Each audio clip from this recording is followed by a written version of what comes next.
Si tiene una Biblia, por favor, ábrala Jueces capítulo 20.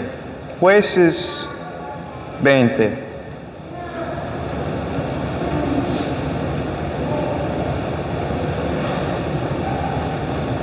Por favor, oren por mí esta mañana, porque yo sé es una responsabilidad predicar la palabra de Dios. Jueces capítulo 20. Estamos casi al fin del libro de Jueces y recuerden que el autor de Jueces quería que los israelitas conocieran su historia como el pueblo de Dios, pero también que ellos reconocieran la fidelidad de Dios en sus vidas y también que ellos entendieran que ellos su necesidad de un juez, un rey, un libertador que era mejor que los jueces del libro de Jueces. Y para nosotros queremos aprender de los errores y de los pecados de los israelitas durante esta época. Y queremos evitar la apostasía de nuestras vidas. En otras palabras, queremos permanecer fieles al Señor, queremos obedecerlo y encontrar nuestro gozo en Él. Y queremos reconocer constantemente que Cristo es nuestro Rey. Él es nuestro Salvador. Él es nuestro juez. Y del domingo pasado, creo que recordamos la historia del levita y su concubina en capítulo 19 de Jueces. Y creo que tenemos que preguntarnos, ¿cómo es posible que algo como así sucede? Y los israelitas hicieron la misma pregunta. Y en Jueces capítulo 20 leemos sobre la respuesta de los israelitas. ¿Cómo es posible que algo como así sucede? Vamos a leer Jueces capítulo 20, 1 a 28. Entonces salieron todos los israelitas, desde Dan hasta Beerseba, incluyendo la tierra de Galaad, y la congregación se reunió al Señor como un solo hombre en Mizpa. Y los jefes de todo el pueblo, de todas las tribus de Israel, tomaron su puesto en la asamblea del pueblo de Dios. 400,000 soldados de a pie que sacaban espada. Y los hijos de Benjamín oyeron que los israelitas habían subido a Mizpa. Entonces los israelitas preguntaron, díganos, ¿cómo ocurrió esta maldad? El levita, marido de la mujer que había sido asesinada, respondió, vine con mi concubina a pasar la noche en Gebea de Benjamín. Pero los hombres de Gebea se levantaron contra mí y rodearon la casa por la noche por causa mía.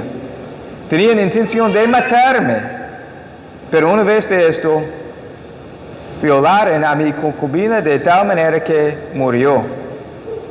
Tomé entonces a mi concubina, la corté en pedazos y la envié por todo el territorio de la heredad de Israel, porque han cometido lascivia y terrible ofensa en Israel.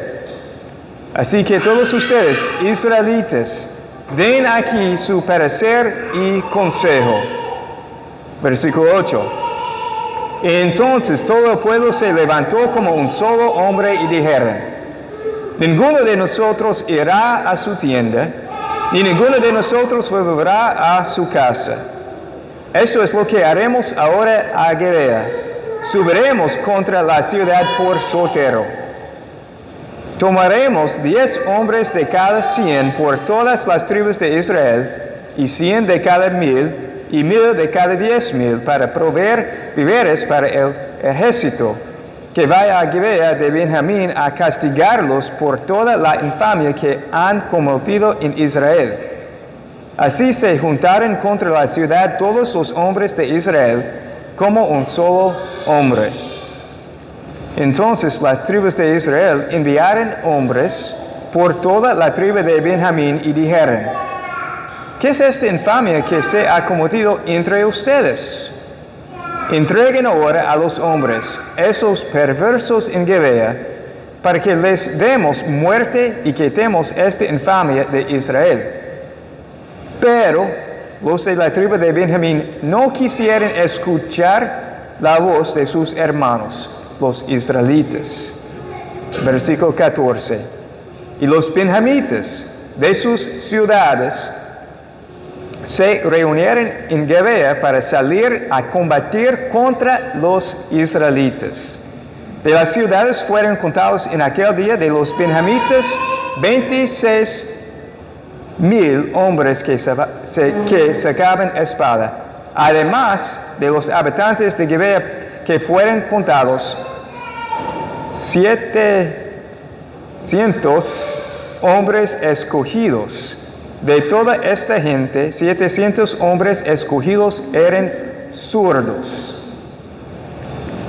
Y a mí me gusta esta parte porque soy zurdo. Pero no tiene ninguna aplicación espiritual. Bueno, ¿dónde estamos? Sí, pero ¿cuál versículo? Oh, bueno. Sí, 16, discúlpeme. Capaces cada uno de lanzar con la honda una piedra a un cabello sin errar. Versículo 17. Entonces los hombres de Israel, aparte de Benjamín, fueron contados 400,000 hombres que sacaban espada. Todos estos eran hombres de guerra.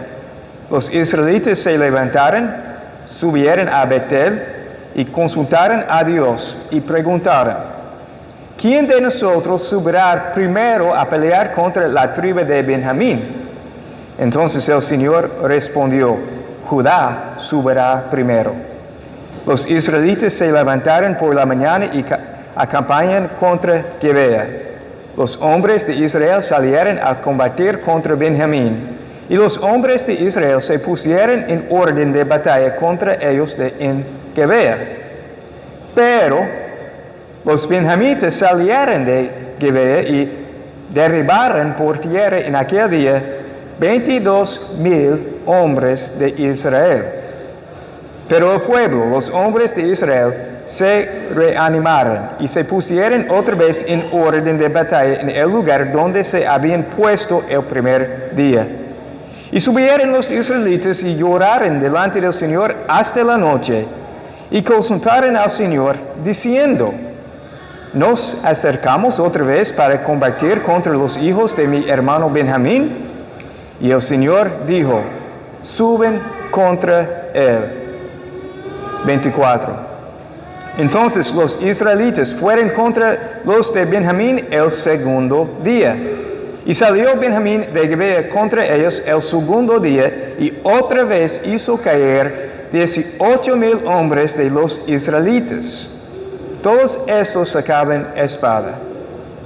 Todos los israelitas y todo el pueblo subieron y vinieron a Betel y oraron. Y permanecieron allí delante del Señor y ayunaron ese día hasta la noche. Y ofrecieron holocaustos y ofrendas de paz delante del Señor. Los israelitas consultaron al Señor, porque el arca del pacto de Dios estaba allí en aquellos días. Y Fineas, hijo de Eleazar, hijo de Aarón, estaba delante de ella para ministrar en aquellos días y preguntó: ¿volveré a salir otra vez a combatir contra los hijos de mi hermano Benjamín? ¿O desistiré? Y el Señor respondió: suben, porque mañana lo entregaré en tu mano.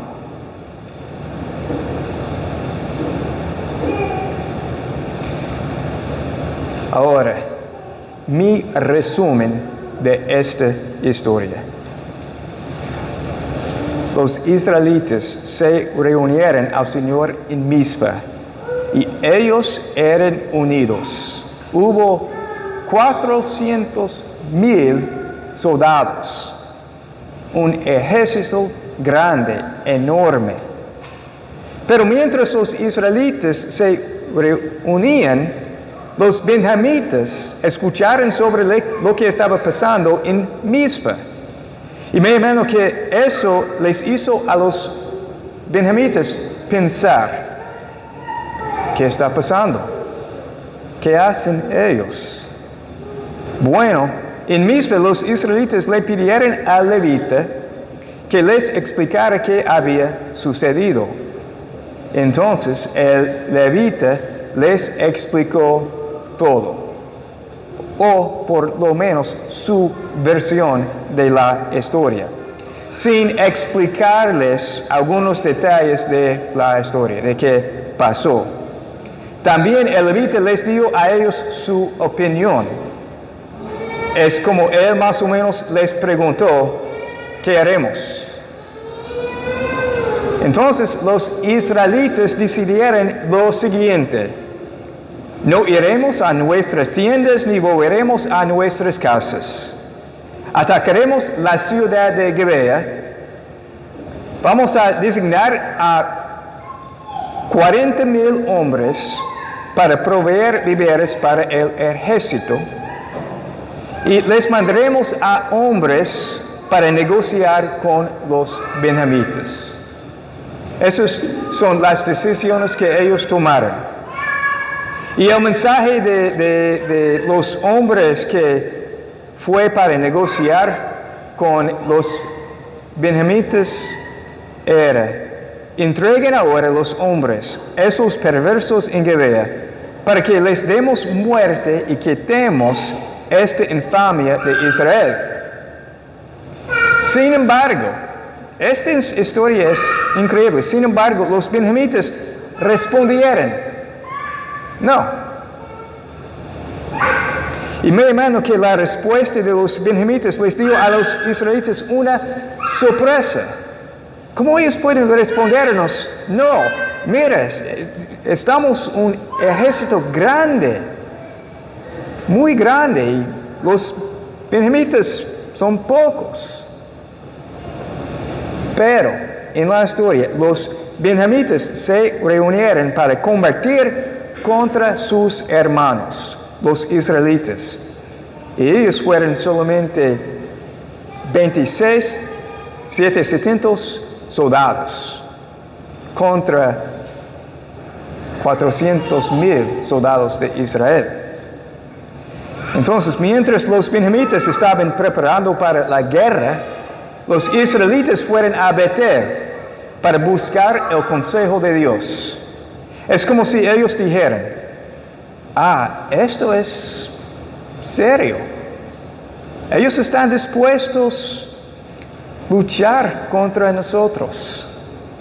Es mejor que busquemos el consejo de Dios. Y ellos le preguntaron a Dios: ¿quién de nosotros subirá primero a pelear contra la tribu de Benjamín? Y Dios respondió: Judá. Entonces los israelitas se fueron a Gibeá y prepararon para la batalla. Y los israelitas empezaron a atacar la ciudad de Gibeá. Sin embargo, los benjamitas, en lugar de esperar, tomaron la decisión de salir de la ciudad y atacar a los israelitas. Los benjamitas fueron a la ofensiva en este momento y mataron 22,000 hombres de Israel en solamente una parte del día. Y esto no era el resultado que los israelitas esperaban. Pero como un buen ejército, los israelitas se reanimaron y se pusieron otra vez en orden de batalla.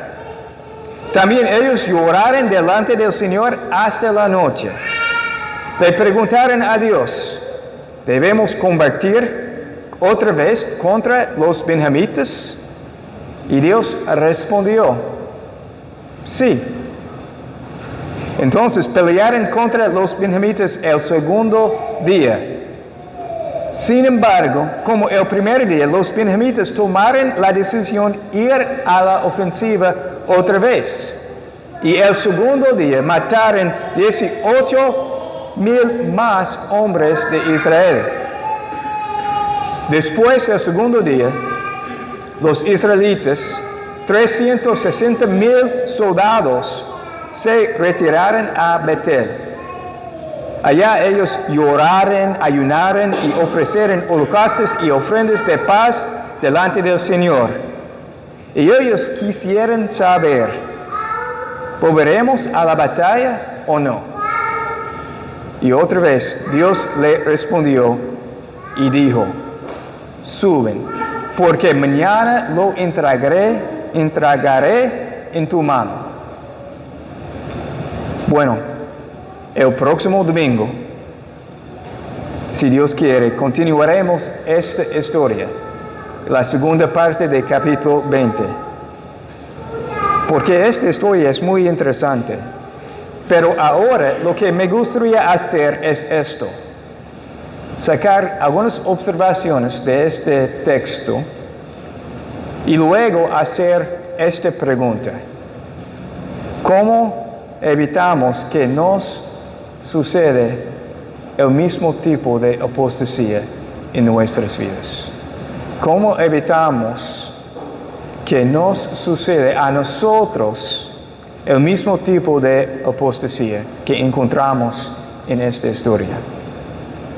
Entonces, la primera observación. Los israelitas obedecieron a Dios cuando era conveniente para ellos. Los israelitas obedecieron a Dios cuando era conveniente para ellos. Ellos eran correctos en decir que lo que había sucedido era mal, que era pecado.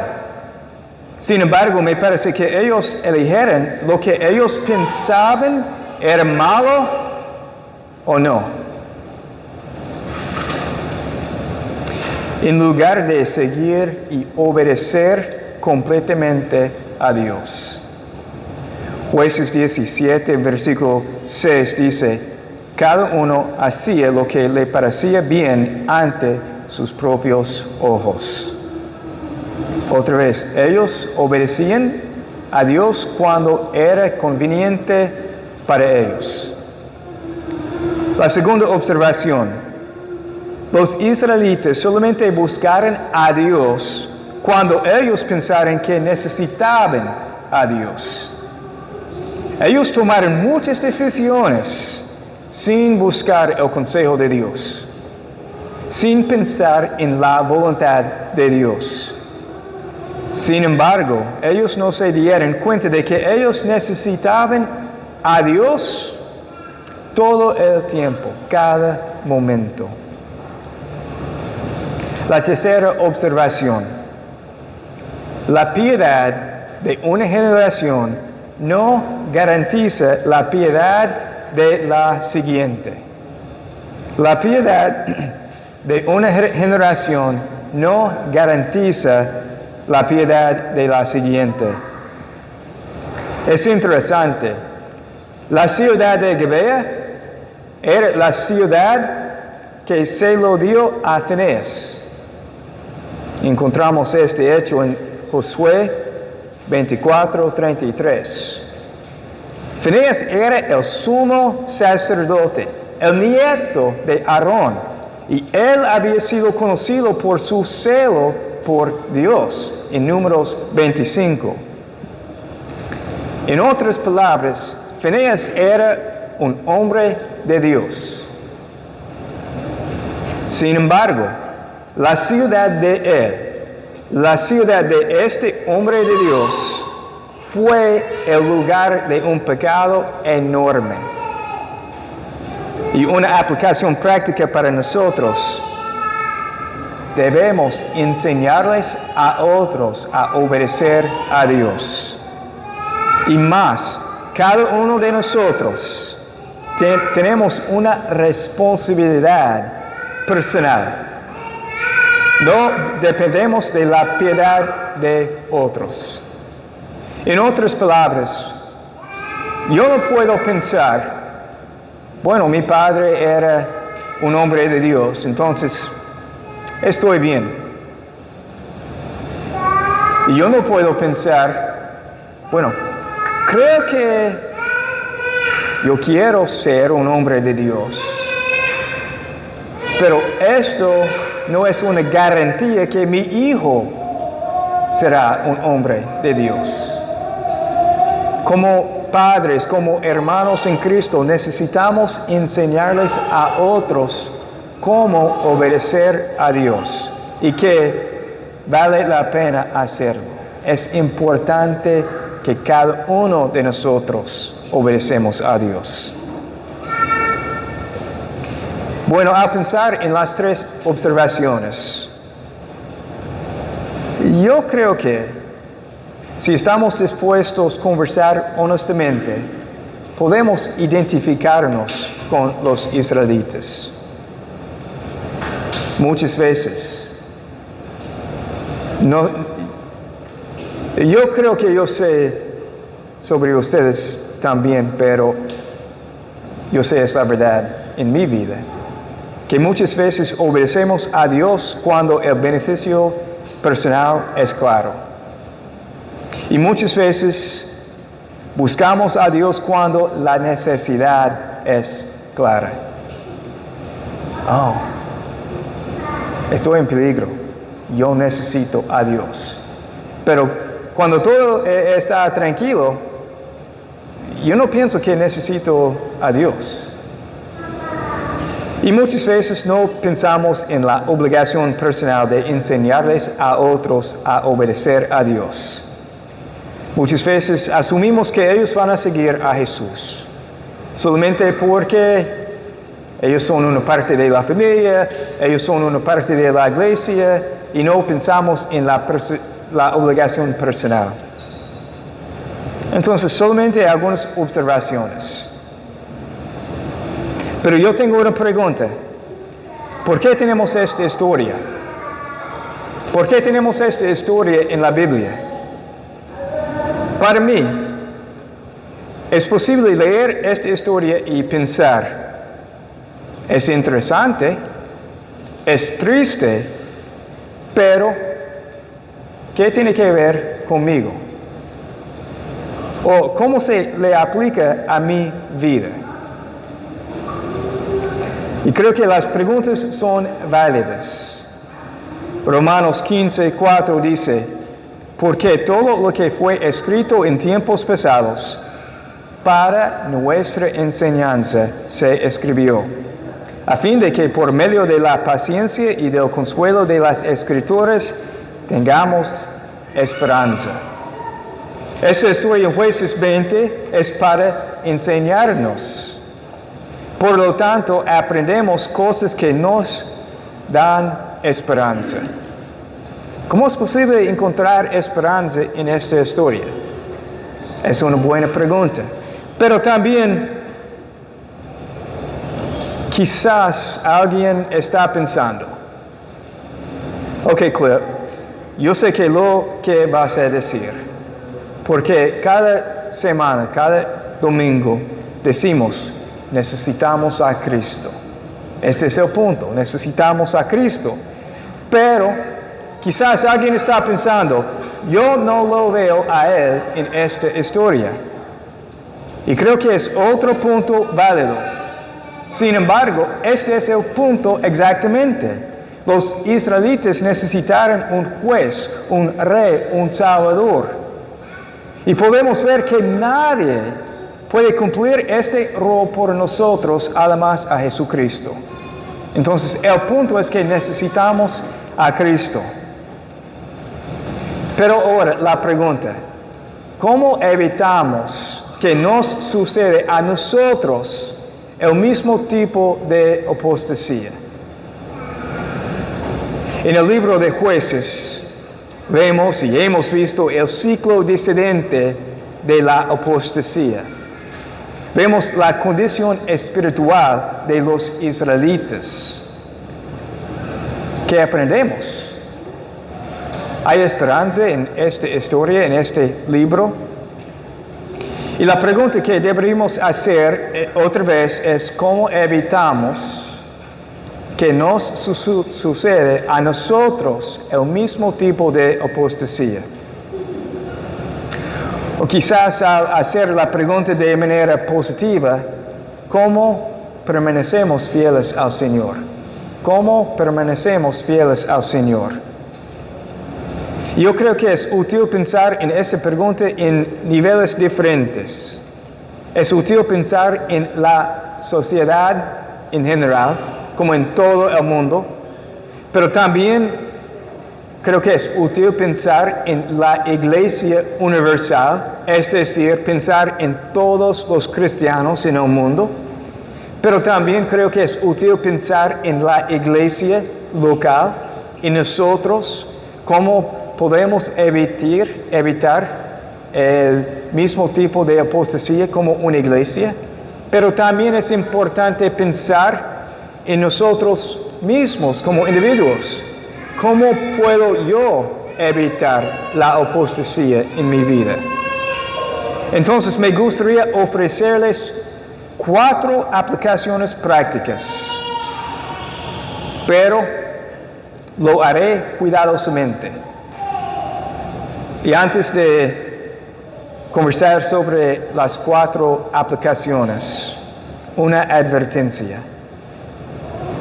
Siempre hay una tentación pensar que es posible hacer algo en nuestra propia fuerza. Pensamos que debemos o tenemos que hacer algo para ganar el favor y el amor de Dios. Y la verdad, hermanos, necesitamos matar esta tentación, esta manera de pensar. Dios nos escogió y nos ama porque Él es libre de hacerlo, no porque merecemos nada. Esta es una tentación. Es posible pensar que podemos hacer algo para ganar el favor de Dios, pero la otra tentación es peligrosa también. Para nosotros que le damos mucha importancia a la providencia de Dios, la gracia de Dios, la soberanía de Dios, la tentación es pensar que no tenemos que hacer nada, porque Él es Dios y Él nos ama y estamos tranquilos. Pero esta manera de pensar es incorrecta también. La respuesta, la solución, no es necesariamente 4 aplicaciones. La solución es depender de la gracia de Dios y activamente cada día obedecerlo a Él. Entonces, con esta advertencia, yo quiero ofrecerles 4 aplicaciones prácticas. Número 1. Debemos confesar a Jesús como juez y rey. En las palabras del Nuevo Testamento, Jesús es nuestro Salvador y Señor. Lo necesitamos a Él cada momento. Hay que confesar a Jesús como rey y juez. Número 2. Debemos obedecer completamente a Jesús, porque Él es nuestro Salvador y Señor, y más, Él es nuestro Creador. Él tiene todos los derechos mandarnos. No hacemos lo que nos parece bien ante nuestros propios ojos. No tenemos la opción de elegir lo que pensamos es bueno o no. Eso es la responsabilidad de Dios. No podemos elegir los mandamientos que queremos obedecer y los que no queremos obedecer. Él es Dios. Hace muchos años, yo aprendí una lección muy importante al leer y estudiar la vida del rey Saúl. Y de 1 de Samuel 15, yo aprendí que en los ojos de Dios, obediencia parcial es desobediencia total. Dios tiene la expectativa de que nosotros lo obedezcamos completamente a Él. Entonces debemos obedecer completamente a Jesús. Número 3. Debemos comprometernos completamente con Dios. La semana pasada, Mary, Isaac y yo terminamos de leer el libro de Josué en nuestra casa. Y al fin del libro, Josué les animó a los israelitas a servir a Dios. Y algunas frases me llamaron la atención. Por ejemplo, en capítulo 23, versículo 6, Josué les dijo: esfuércense, pues, en guardar y en hacer todo lo que está escrito en el libro de la ley de Moisés. En capítulo 23, versículo 8, él dijo: sino que al Señor, el Dios de ustedes, se mantendrán unidos. En versículo 11, tengan sumo cuidado por la vida de ustedes de amar al Señor su Dios. En capítulo 24, versículo 14, temen al Señor y sírvenle con integridad y con fidelidad. En versículo 23, inclinen su corazón al Señor. Y por favor, noten los verbos en estas frases. Son acciones. Nuestro compromiso con el Señor no es algo pasivo, pero es algo muy activo. Es una acción. Necesitamos tomar la decisión que vamos a obedecer a Dios. Bueno, número 4. Debemos reconocer la supremacía de Jesús. Debemos reconocer la supremacía de Jesús. Él es eterno, infinito, inmutable y todopoderoso. Él sabe todo. Él está en todo lado. Él es misericordioso, lleno de gracia, compasivo. Él es el camino, la verdad y la vida. Él es nuestra roca, nuestra esperanza, un castillo para nosotros. Él es santo. Él es feliz. Él es Rey de Rey y Señor de señores. Él es el Alfa y la Omega. Él es mucho más. Él es nuestro todo. Porque no lo quisiéramos seguir a Él.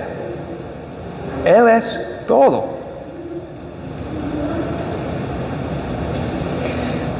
¿Cuál es la conclusión esta mañana?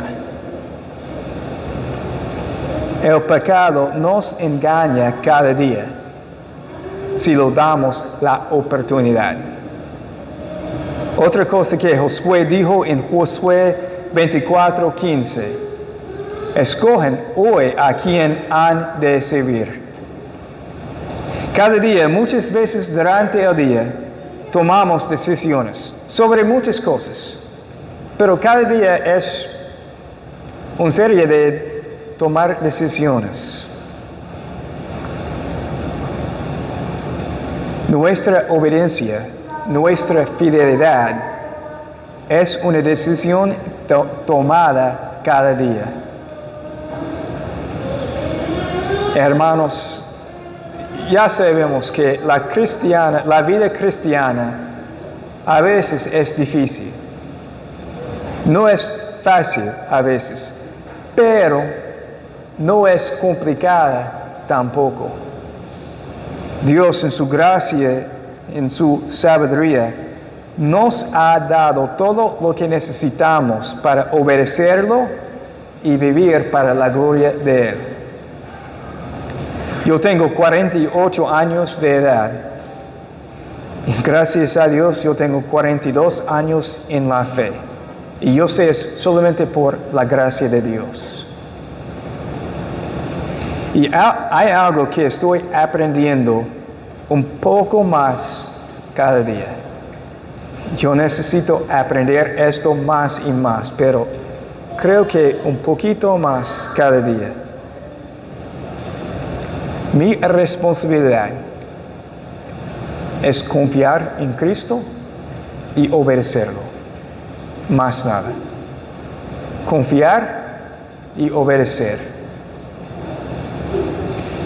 Pero cada día yo tengo que decidir si voy a confiar y obedecer o no. Es una decisión cada día.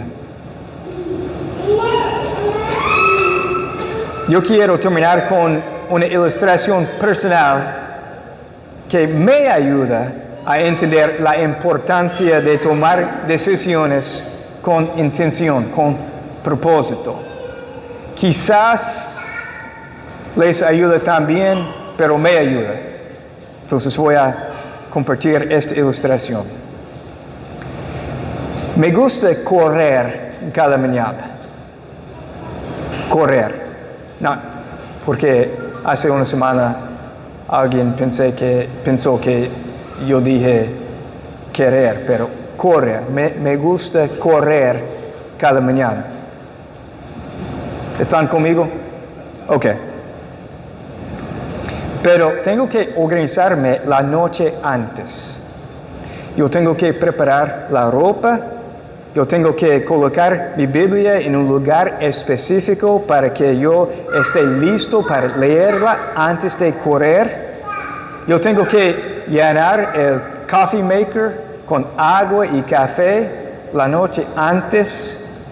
Tengo que levantarme temprano. Tengo que hacer muchas cosas.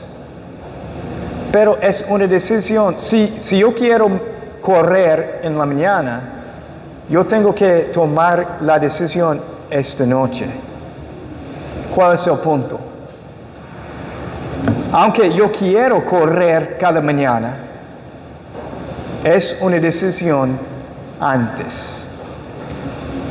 Y para nosotros, si queremos confiar en Jesús y obedecerlo cada día, es una decisión diaria que tomamos antes de venga la tentación, la prueba, cualquier otra cosa.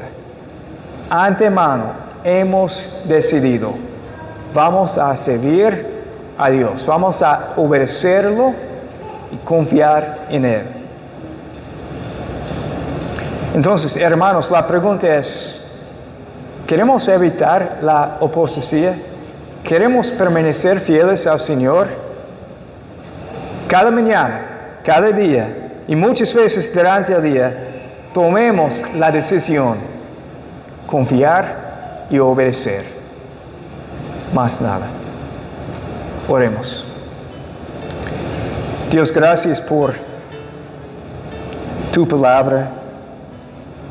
Aún en una historia como encontramos en Jueces 20, podemos encontrar esperanza, podemos aprender algo. Dios, por favor, ayúdanos a permanecer fieles delante de ti. Ayúdanos a entender la importancia de tomar decisiones cada día, diciendo, Dios, con tu gracia, con tu favor, hoy voy a obedecerte y voy a confiar en ti. En el nombre de Jesús. Amén.